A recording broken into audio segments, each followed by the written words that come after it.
going to give us a presentation about consciousness and the sense of self. Go. All right. So first we're going to do a little bit of background information just so that it makes the article a little bit easier to understand. So what is consciousness? Our textbook defines it as the level of responsiveness of mind impressions made by the senses. So this does not include reflexive responses. A reflex might be something like lower order animals have, such as frogs, when they see a small, and I know Mary talked about this example in the past, if they see like a small fly, they just snap at it. If they see a large animal predator shape behind them, then they might jump away from it. Those are automatic, and those are not conscious actions. So as creatures or animals become more complex, their reflexes become more complex, and if those reflexes are in conflict with each other, then they need some sort of reflex manager, and this is kind of what the consciousness does. So there's a lot of different ideas about consciousness, and there's a lot of discrepancy about the definition.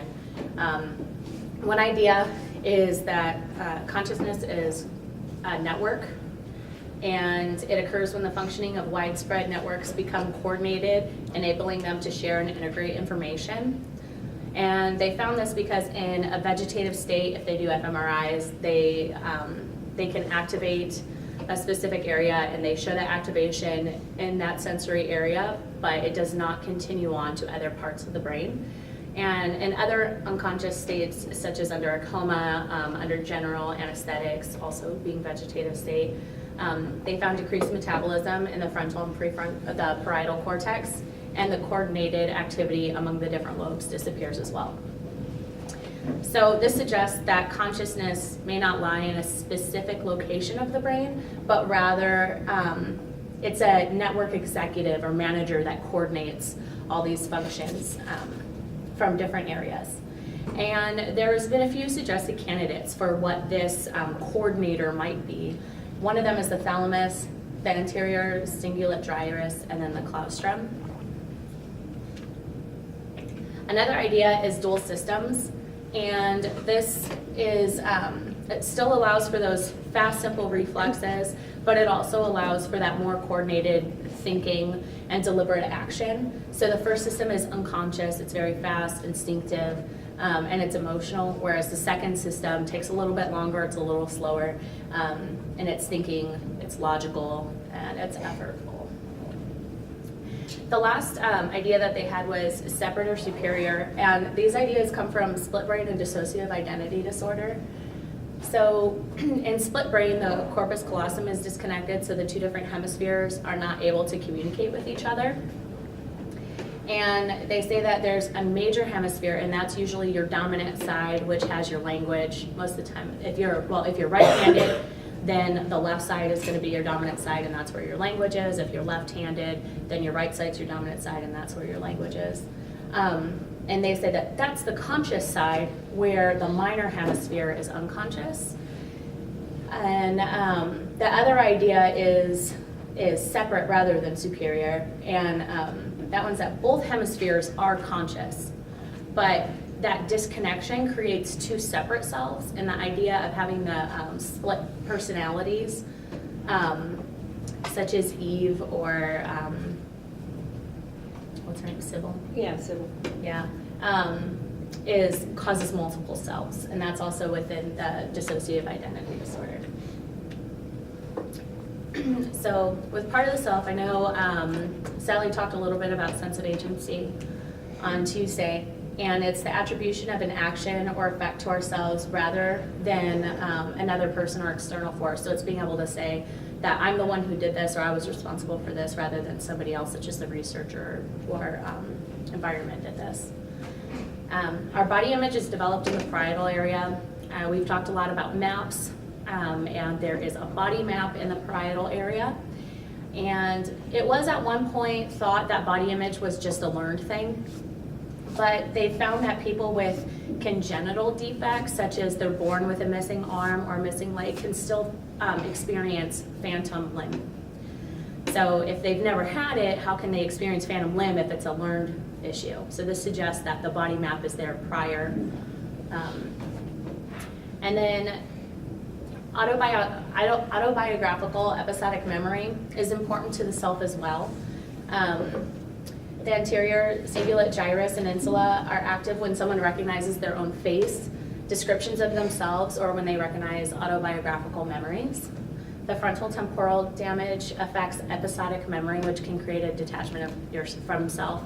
If you can't remember who you are, or what you've done, or where you've been, it makes it hard to create this idea of who you are. And then there's two different ideas about how memory relates to confabulation. One of them is that confabulation is a failure to suppress irrelevant memories due to damage in the frontal area. And another one, which to me seems more plausible, is that confabulation may be seen as the person trying to fill in the missing memories that they have to create an identity. You're going to tell us what confabulation is? Yeah, and that's in the next slide. Okay, Because I so can't remember. okay, we're going to talk about the article now, and it's the neuroanatomy of somatognosia and somatoperiphrynia. So the confabulation definition's on the next slide, I promise. But hemiplasia is total or partial paralysis of one side of the body that results from disease or injury to motor centers of the brain. So rather than the actual limb being damaged or that part of the body being damaged, it's a damage to the brain that's causing the paralysis. And then hemispatial neglect is characterized by reduced awareness of stimuli on one side of the space. I'm sure you guys remember Peggy from the video that we watched, and she had visuospatial neglect. The one drawing the flowers. The one drawing the flowers. And then a somatognosia is the lack of recognition of the body or loss of awareness of one body half. Sometimes it's the half of the body, or sometimes it's just one particular limb. It involves at least non-recognition and denial of ownership of the left arm caused by right hemisphere damage, leading to left hemiplegia, left spatial neglect, and related left hemisensory deficits. And most of the time this can be corrected if you point it out to the patient. So if they deny their arm and you say, well, that arm is attached to you, they say, oh yeah, I guess it is. I guess that is my arm. Where somatoperiphrynia is a somatognosia with elaborate delusions and confabulatory manifestations. So what is that? That is delusional misidentification. Many times they create stories, they deny the ownership despite proof, but they create stories about who it belongs to or where it came from, what it is. There was one girl who called her arm a pet rock. There was some patients who said that it belonged to the researcher or it belonged to their brother. And then they continue to ask them about where does this come from, or how did it get there? If it's your brother's arm, why is it attached to your body? So sometimes it's treated as another being or a child. It's given a name. But this can be caused by the interpreter role of the left hemisphere. Have you guys seen videos with split brain where they ask the questions and like the person is pointing, they ask them what they're pointing at something with their right hand because they see something in the right field and they recognize that, but then they're pointing at something with their left hand because it's in the left visual field. And when the researchers ask them about it, they're not able to answer why they're pointing at that. And so they kind of make up a story about what it means or why they would do it. And that's because your language side is playing an interpreter role. It doesn't know what is happening in that unconscious area, but it's trying to explain what your decisions were. So they think that this might be the interpreter side of things. So there's nestic, which has to do with memory, and it's confabulation about the self after memory lost. Specifically, if you have long-term memory, and we talked about how important memory is to the self-image and to the self. So if you can't remember anything about your past, it can be very difficult to know who you are. So sometimes people make these things up to create a sense of self. And then non-mnestic is confabulation about false perceptions of the body and the world, and that's where these confabulations would fall into place. It's, yeah, there's an arm attached to me, but it's not mine, so I'm gonna make up some sort of story about how it got there. Except they're not thinking they're making it up. They think it's real in the moment, but Right. it's completely bizarre. So, so body integrity identity disorder actually really closely resembles somatoparaphrenia. However, it's probably congenital because most of the time they grow up with this, and it's the same idea. They deny a limb or a part of the body. They say it's not theirs. And the difference here, though, is rather than it being caused by damage, all the patients in this study had a stroke causing the damage.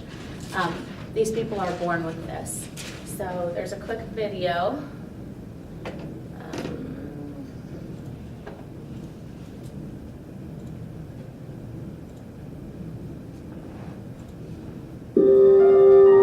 Dave suffers from an agonizing medical condition called BIID. For 28 years, he had a powerful urge to remove his right leg just below the knee. Then, in 2007, he traveled to San Diego, where a team at the University of California was carrying out groundbreaking research into the condition. Their studies focused on a specific area of the brain, the parietal lobe. We have this hypothesis there's something wrong with the right superior parietal lobule where you construct your body image. Maybe in these patients, congenitally, a piece of this body image is missing. You and I have the complete body image. Maybe in these people, one leg is missing. In this test, a researcher taps on the subject's leg. The sensors pick up the reaction in the brain, and a response registers in the parietal lobe. So what we see in our control subject is that we have normal parietal lobe activation in response to touching the skin. But when researchers carry out the same test on Dave Openshaw, In an inpatient, David Openshaw, in the same area that we should see activation, we see none. his parietal lobe registers no response. This back portion of the head, the superior parietal lobe, remains completely inactive, even though we're touching his affected limb. It seems Dave's neurological body map is incomplete. His brain is telling him his lower right leg simply isn't there. For Professor Ramachandran, such results are clues that BIID could be a brain malfunction. Well, there are strong hints that it's neurological, but at this point the evidence is suggestive, maybe even compelling, but it's not conclusive. Compelling, but the scientific data meant Okay. So then the video goes on to talk about how he hated this leg being attached to him so much, so he chose to damage it so that he could have it amputated. Are you going to say how he damaged it? He put it in a bucket of ice, or dry Dry ice, ice. because they will not remove a healthy limb. That is commitment. Yeah. Yeah. Well- So, this is relevant, but kind of off topic.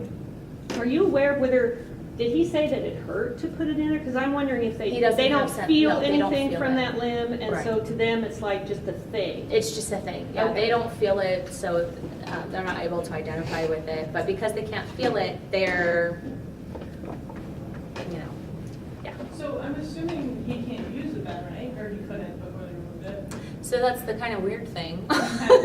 Yeah, so there, I mean, He can in walk. his case, he can walk. So with BIID, if they don't have the hemiplegia, but for some reason they just they don't have like the So with sensation. hemiplegia, you can't use it? But with this- Because it's paralyzed. Because it's paralyzed. Okay. Okay.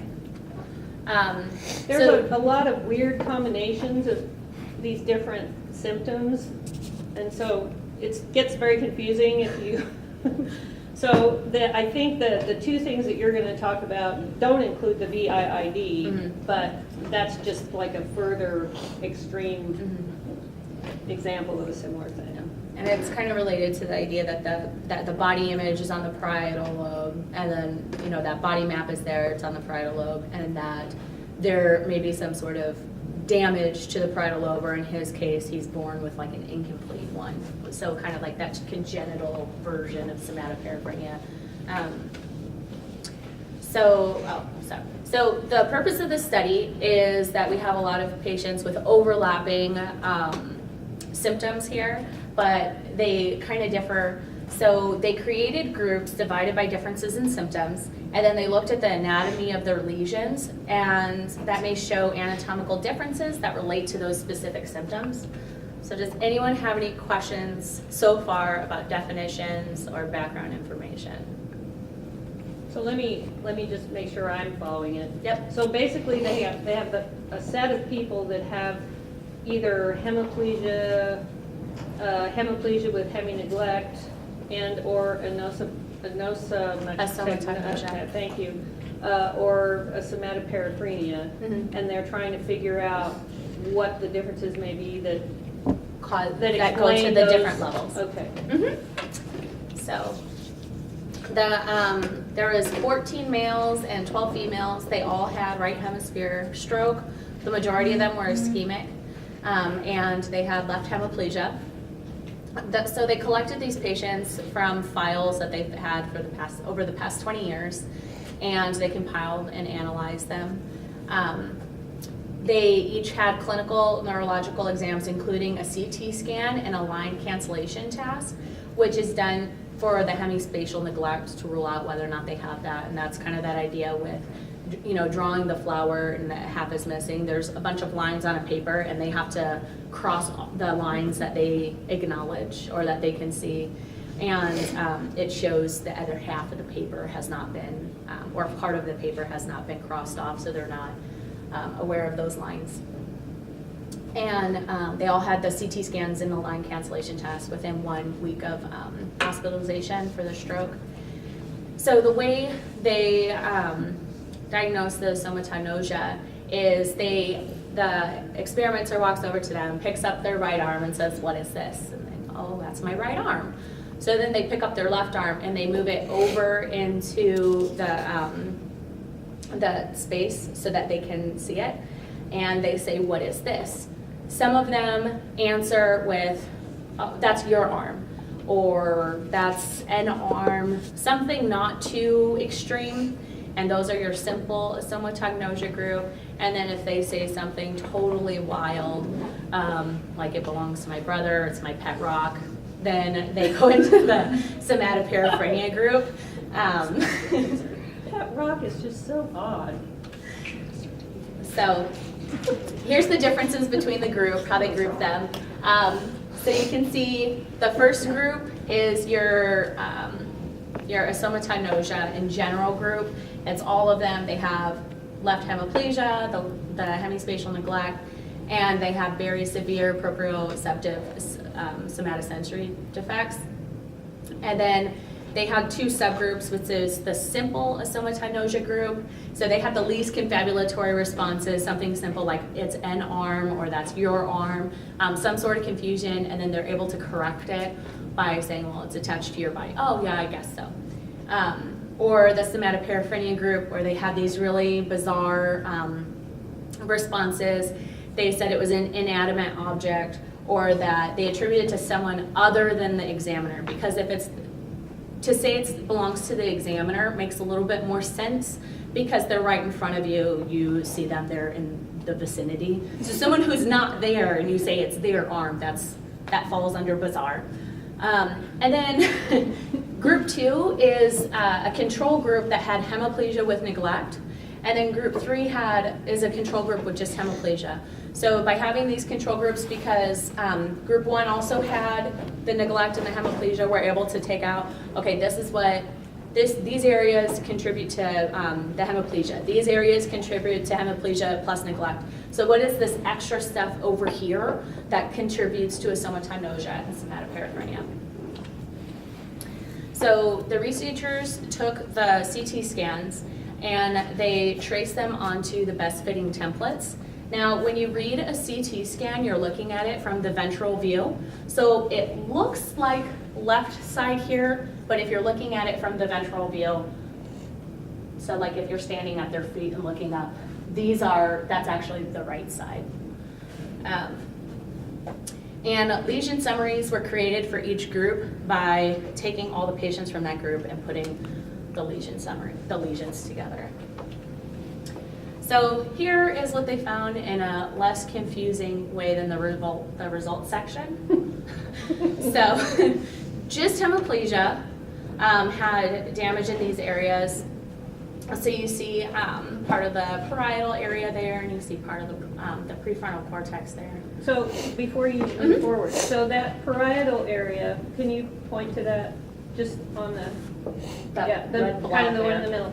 So that's, looks like it's in both sensory and motor areas, right? Okay, so that might be damage to that map. And also why, with the sensory motor, why they're maybe experiencing paralysis. Right. Okay. In that area. In That that- down there is where the legs or something, yeah.